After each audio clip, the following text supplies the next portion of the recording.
Tama. Pero ano bang i-expect natin sa laban na ito? Bukod sa pagbawi ng Aurora Gaming, ito yung laban nila against the Sharks of Cambodia. This is CFU versus Aurora. And definitely, pwede nating pag-usapan ni dissect yung composition nila. Diba? Boxy with the badang. Sorry. Boxy CCCC with the badang. This can help para mapigilan yung tapang na meron yung Aurora. Pero that can't definitely help para ma-access yung likod. Yun nga, kasi ang maximum value ng badang counter-engage. Yup. Hindi talaga siya yung mga mga pang-engage dyan, mga pang-habulan. Hindi. Pang-counter-engage yung... Ang tapang ni OP sa ginawa niyang yun. Yung double dash, pag ikaw napitikan ng isang cosmic vision ng Lunox at that time, pwede kang mamatay sa ganong klaseng buhay. Oo, pero disiplina mo na Kuya Yue. Kasi, syempre, ayaw nilang i-take yung risk. Pero ngayon, pwede. Naramdaman ni Boxy yung update, di ba? Napa-flicker, pero aabutan pa rin ni Kuya Yue. Kaya nga yung mga pating nasa ilalim ng dagat. Kasi kapag binigyan mo ng liwanag, mahihirapan silang maghanap. And Tama. this time for Aurora, as early as that, matagal yung Lunox, napaka-late game yan. Kailangan dalawang item para mapagana mo. Pero sabi ni Yue, walang late game. Pag yung mismong badang na, mismong si Boxy CC na yung lumapit sa amin, parang binigyan mo ng pagkain, hindi mo kakainin. Hindi, kakainin mo na. Oo. Diba? Hinain na sa'yo eh. Diba? And definitely a nice pick-off mula dito sa Aurora. Pinag-usapan kasi natin sa panel kanina eh, yung box in or lights out. Pero ang na-out doon, ang na-knockout doon si Kuya Boxy. Pero si Wado dito yan yung ano din eh. Kailangan nilang pag-ingatan. Of course, he has the flicker, the cloud form. Ay, oo. Kaso lang, merong brilliance. Merong traceless. Di ba? Si Edward, crowd control immunity. CC yun. CC immune, di ba? Pero yung turtle, sinisimula dito ng CFU. Nandyan na nga yung sinasabi natin, crowd form. Pero mapasok din si Wado para kakuha ng turtle doon. Atras sa buong Edward! Sabi ni Edward, ang sagot, matigas nga ang lapu-lapu doon sa likod tutumba. Ang isa, detective is gonna go down. Yung brilliance na binanggit natin, pag disengage, pag kailangan na. Yup, na-secure man ng CFU yung turtle. Definitely Aurora Gaming has the upper hand. Look at light. Men, sobrang liwanag na ang ginagawa niya lang dito ay talagang guluhin ang CFU Gaming at muntikan ng maubos yung playthings dun sa gitna. Nakapag-farm si Demon Kite. Pinag-uusapan natin kung gaano ka-obsess sa objective si Demon Kite. Nung nakikita niyang, uy, walang nakadepensa, kukunin ko yung playthings. After kumuha, nung pagong na yon, sabi niya, sige, okay na ako. Kain nyo na yung turtle. Maagaw na ni Wado. Akin na lang yung platings. Tama. Buong-buo niyang nakuha. Halos buo. To be exact. And yun naman yung nakikita nating galaw ni Demon kahit paggamit niya yung YSS. Remember, MPL Philippines, nakita natin kung paano sila kumuha ng torre sa gold lane ng sobrang aga. Oo, alam nila paano pagaganahin tong lineup na to eh. And gusto ko rin na nakukuha nila yung early momentum despite the fact na kailangan pang mag-scale ng mga heroes nila. Diba? Ibig sabihin lang, napapaaga nila yung pag-scale niya, napapaaga nila yung late game na dapat mamaya pa, nagiging early game yung power spike ng mga heroes nila. Tsaka binanggit mo kung lights in, box out. Ang ginawa nga ni Light doon kanina, light in, tapos light out. Tanggalin mo na si Box sa equation. Ako na lang lahat kasi laging naka-on yung ilaw. Hindi namamatay. Sa matindi ba, no? Si Light, binabox out din talaga. Oo, di ba? Yung buong miyembro ng CFU. Nahirapan silang lumapit dito. And for OP, yun siguro yung sagot para ma-access yung backline. Get that AOG. The question is, can that AOG help para talaga maabot? Kasi babalik tayo dun sa punto na ang daming immunity sa crowd control ng Aurora Gaming. Second turtle of the game. Sinimula ng CFU, pero naka-ready dito ang Aurora. This is gonna be a 5 versus 5. Si Light pumasok na. AOG doon sa may bush pero papasok din sa likod si Wado. Kaso nga lang si Detective agad. Si Boxy si din ang nawala para sa side ng CFU. Ngayon si Wado ay naipit na. Wala na siya magawa pa. Thunder. Pero hindi niya kinayang damage si Doming Kite at Streaman. Down from CFU Gaming at isa lang ang kapalit. That's gonna be Demon Kite. Masabi ko lamang doon, nice pick-off mula kay Wado para ma-access si Demon Kite.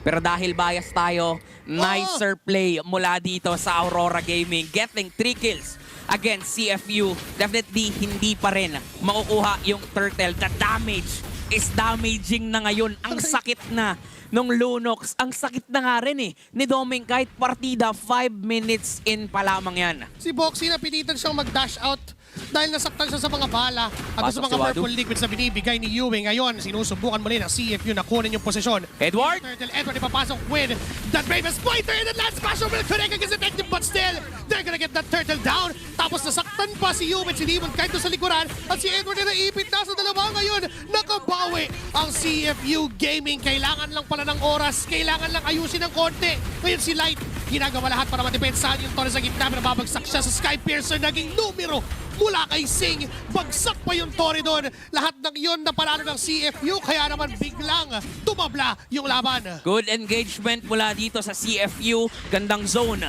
Talagang hindi nila pinapalapit si Demon Kite. Hindi rin nila pinalapit doon si Yue. That is why na-secure nila yung turtle. And not just the turtle. Even yung turret onto the mid, yung turret doon sa baba, na-secure ng CFU. But still, 300 to 400 yung gold lead. Ganun lang kaliit yung lead na meron sila. Pero, again, kailangan ng Aurora maging maingat. 'Di ba? Kailangan nilang lumaban as one. Alam din nila na kailangan mag-farm ni Doming, pero hindi pwedeng lumaban agad pag wala si Doming. Kumbaga alamin kung kailan talaga nararapat. And by that time, ay hindi pa kaya ng Aurora Gaming. Sila yung nadali doon sa posisyon na gustong gawin ng CFU Gaming. Ngayon ay kumakalma na. Unti-unting pinapabagal ng Aurora Gaming yung takbo ng laban. Because they need it.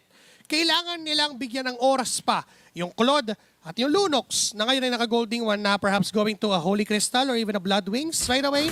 Or even yung bagong buff na item which is yung Lightning Truncheon. Pinataas kasi magic power na ng onte. Oo, masakit na yun talaga. Di ba? Even the Genius Wand ngayon ay talagang nanunukot yung kahaptian nun. And I really love how Doming Kite is actually just focusing on farming. Pero wait lang wait lang. Nakita siya doon ni Wadu. Okay, nagmintes si Wadu doon. At ang tapang ni Doming, no? May kaharap na siya. Pero ano, lalabang ka? O ito, pinagbabaril lang ni Doming. Ano lang ni normal lang na parang walang nangyari, na parang wala siyang nakita. Friends sila. Oo nga. Friends sila ni Wadu doon sa part na yon. This time, wala nang kaibigan dito. Turtle na. Pag-aagawan muli ng dalawang kupunan, si Edward ay nakaharap na. Si Sing ang nakita niya. Kailangan din mag-dash out ni Sing doon kasi pwede siyang hindi biruin ni Edward Oo, kailangan pa rin maging maingat din dito ni Sing. Pero wait, laban na. Doon sa gitna, Boxy, sumabak na. Andun yung kinopyang AOG, si OPI, sumubok doon sa likuran. Pero si Detective ay kaya lang ilayo ang mga members ng Aurora against Boxy, low on HP. Nandun pa si Wadu. And then paggamit na rin ng brilliance itong si Yue. So after all that exchange, walang casualties. Yup. Mukhang libreng makukuha ng Aurora yung turtle. Walang namatay sa kahit anong kaguluhan kanina. Pero mukhang dito pa lang. Si Sing yung naabutan. Sa kadulo-dulo, anong AOG? Tumama pa. 'Di ba? At nakuha pa ng Aurora yung kill. And not just kill. Yung turtle dead ay nakuha nila. Mukhang nakukuha na rin ng Aurora yung groove na kailangan para din makuha yung control sa game. At talaga nga namang pahirapan dito ang CFU. Ngayon, basag na rin yung Torre dun sa baba. CFU, sila tayong kailangan mag-decide when to commit and how to commit sa mga teamfights. Kasi parang sa Aurora Gaming PH ngayon, pwede na mag-hard commit. Diba? As early as now, yung mga ganong klaseng dive, I almost thought na makakatakas si Sing doon. Akala ko lampas na doon sa area ng AOG. Oo. Pero abot pala, pixel perfect, dulong-dulo, plus na ton. Imagine, ganong control lang. A minimum of 2 seconds. Pa yung naging panimula, yung gun start dito ng laban. Pero ngayon, may vision na nanggaling dun sa ulti ni Demon Kite. Lalaban ba sila? Mukhang tinatakot lang nila ang CFU. And for CFU on the other hand, kita at ramdam din natin how they're defending dun sa gitna. As in, all-in depensa. Ayaw nilang mabuksan yung kanilang mid lane against Aurora. Kasi if mabubuksan yan, tingnan mo yung Aurora. Yung kanan nga bukas, yung baba nga bukas. Talagang tinatry nilang paliitin yung control, yung gagalawan dito ng CFU. Sinusubukang mayat-mayang ipitin. At kung ibibigay mo pa yung gitna, sobrang ease of access niyan para sa Aurora. So that explains yung pagdepensa nga ng CFU Gaming. Yun yung magandang ginagawa nila. Hindi nila gini-give up yung pwesto na yan. Hindi nila binibigay sa Aurora Gaming PH yung kalayaan. Now for this Lord, up na yan. Pwedeng simulan, pwedeng sayawan, pero kung usapang sayawan, you would naturally give it to Aurora considering na ang taas ng poke, sobrang mobile enough, hindi madaling hulihin, at ang panghuli lang ng CFU Gaming, yung pader ni Boxy CC. Tama. Saka kung sayawan lang din, ngayon nagsisimula na yung steps na meron ng Aurora. Hindi na biro para mabuhay pa yung mahuhuli ni Boxy. Kanina sinasabi Full natin silpe, hindi pang engage yan.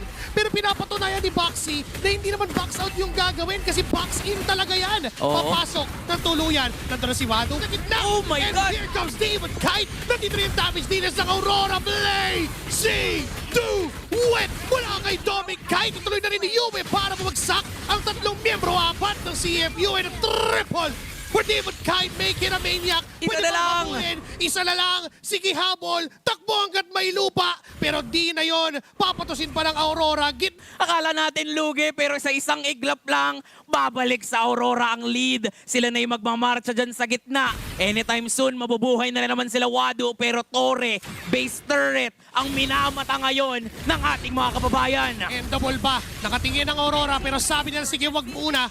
Disiplina. Matagal pa yung Lord. Maaring humanap muna ng play. Bumalik muna sa pagdepensa.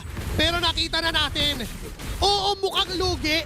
Mukha lang yun. Oo, akala nyo lugi? It's a prank. Parang wala lang nangyari. Diba? 1.5k lead. Nasa kamay na ulit ng Aurora. And doon natin makikita yung damage nila. Literal, damaging talaga. Kasi napakasakit na ni Domeng. Napakasakit ni Yue. Dagdag mo pa yung scaling na jungler dito netong si Demon Kite, which is the Yi Sun-shin.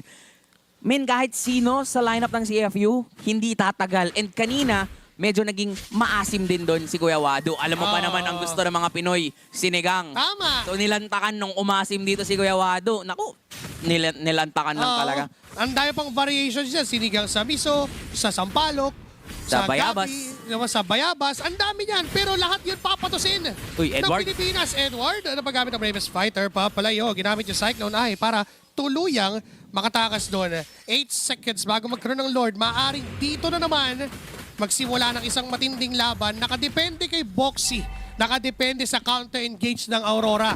Ganon, tumatakbo ang istorya. Tinatry dito ng CFU na i-slow push yung itaas na bahagi. Kinat nila yung minions para makalamang may conceal play. Ngayon, nakita na rin naman sila Boxy, hawak ng CFU, yung kalamangan sa pwestuhan dyan sa Lord. At alam din naman to ng Aurora, kaya maingat silang lumalapit. Hindi basta-basta sumusunggab dun sa Lord kasi alam nila anytime na sumilip, baka may kumagat na pating. Hindi muna, basta Edward! basta. Pero sabi ni Edward, sige ako na! Ako na yung papasok mag-isa. Pinalayo niya lang. Edward! Delikado yung buhay niya. Wow! Pero si Wado ang nawala. Baby, do it! Sa likod namin, Blazing. Do it na naman. Mula kay Dominic Kite. Pero sakit ng damage. Detective's gonna go down. Wado wala na rin. Si Boxy CCA wala. Natanggal nga lang yung immortality ni Demon Kite. Pero yung dalawang members ng CFU, I doubt makakalapit pa yan. I-nerf nyo man yung Lapu pero hindi nyo talaga mananerf si Edward. Anong may mga pating? Si Edward na mismo yung magdadive sa teritoryo ng mga pating sa mismong Cambodia. Hindi na siya natatakot at ngayon mukhang hindi na nga sila maglo-Lord. Gusto na nilang tapusin yung laban. Wala nang dasal-dasal. Wala nang pansin pa sa Lord. Kasi diretso na lang ang tingin ng Aurora pero napaback din at napaatras. Lord na lang. Biglang kumambyo ng paunti. Biglang primera ng saglit. Aurora Gaming PH will take this Lord as free as they can. Pinaglalaroan yung feelings natin ng Aurora eh. Kanina pinapakaba tayo kasi nalulugi tapos biglang bugs. Hindi na. Ngayon naman pinapa-excite tayo. Kala natin tatapusin pero wait lang. Biglang binitin pa. Oo, wait lang. Hindi pa namin tatapusin. Kung sa mga palabas, may cliffhanger. Ay, oo. Abangan sa susunod na kabanata ng Aurora Gaming PH sa CFU Gaming. Ano kayang mangyayari dyan? Di ba? Ano kayang mangyayari dyan sa next episode? Pero ito na kasi, next episode na. Ang nakaraan sa Aurora Gaming PH at CFU Gaming. Nakuha ng Aurora yung Lord at nagmamarcha na ngayon papunta sa gitnang bahagi ng mapa ng CFU Gaming. Nakahanda ang Aurora na pumasok sa base ng CFU. Papasok sila dun sa baba. Mukhang ito na yung istorya. Ito na ba ang huling kabanata? Ngayon si Detective pa yung una yatang mawawala pero si US Sakit! ay binura ni Sing. Tinamaan siya ng mga bala ng mga pating. Ngayon diretso si Uy, si Edward! Sa tatlong miyembro at muntikan pa makapatay. May Blazing Doom at Winter Trouble lang kay Dominic Kite.